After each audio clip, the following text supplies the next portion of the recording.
Hi, everybody. This is SAAD for the SAAD Truth. Those of you who are familiar with my work know that I have often critiqued the social constructivist position, namely the idea that we are born with empty slates, hence the image that you're looking at is that of an empty board, tabula rasa, and then it's various forces of socialization that make us who we are.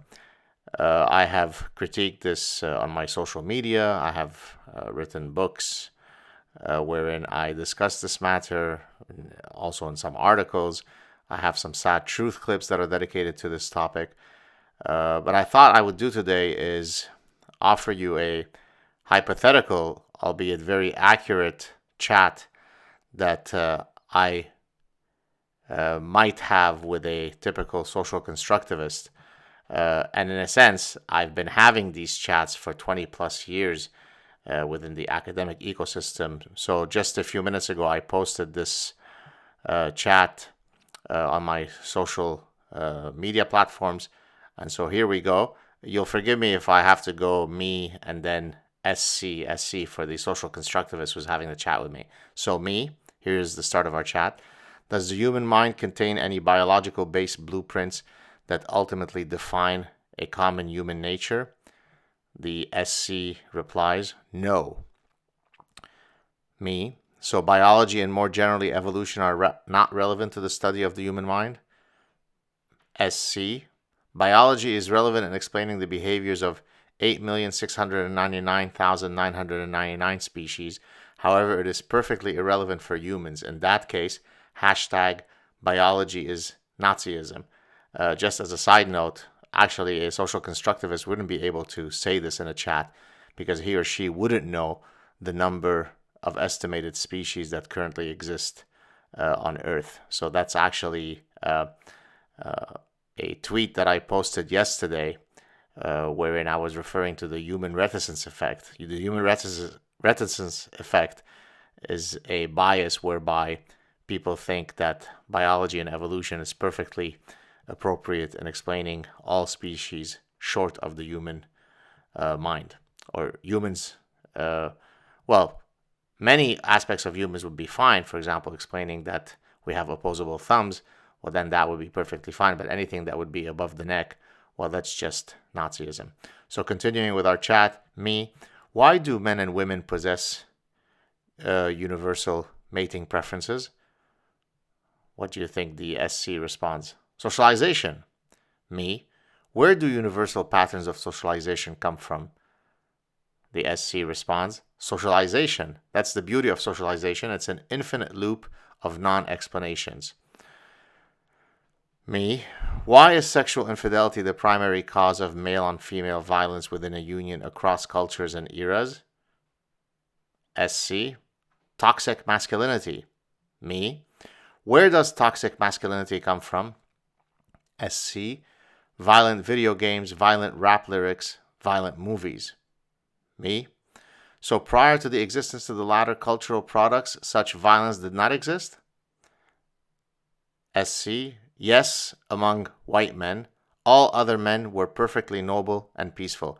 Here I'm referring to the myth of the noble savage, which is very nicely explained in the book by Steven Pinker, 2002, The Blank Slate.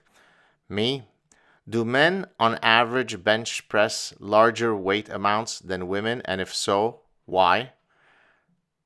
SC, little boys are taught to play aggressively with trucks and little girls are taught to play gently with dolls. This starts a cascade of gender role socialization that promotes greater strength in men.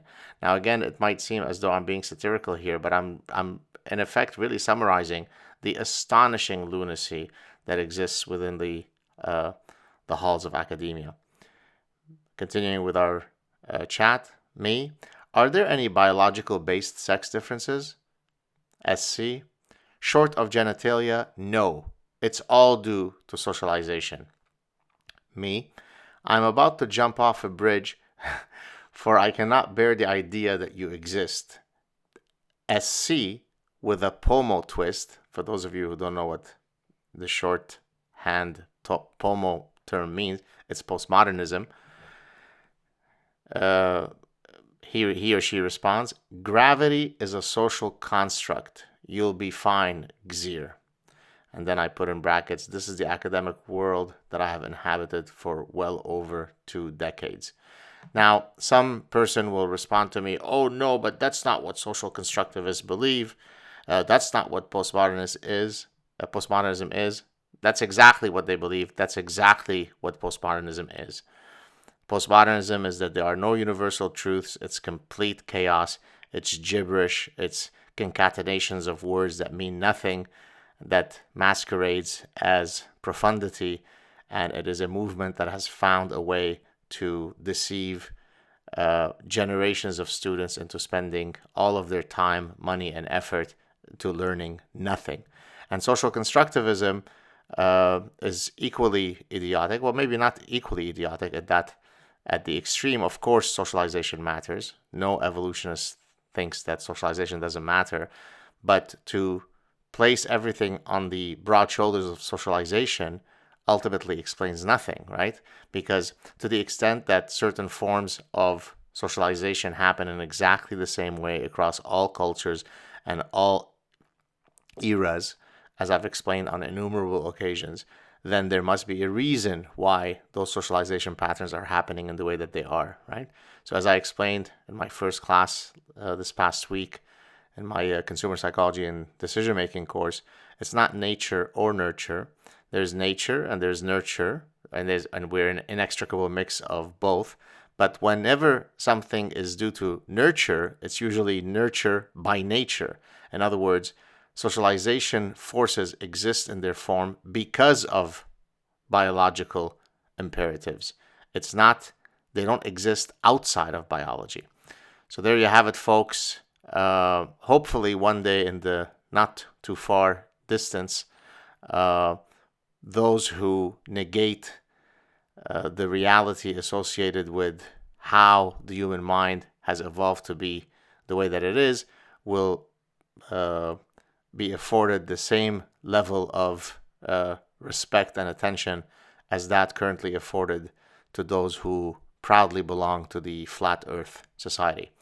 I hope that you're having all a good weekend. I'll talk to you soon. I'll continue fighting enemies of reason and enemies of truth wherever I find them. Cheers.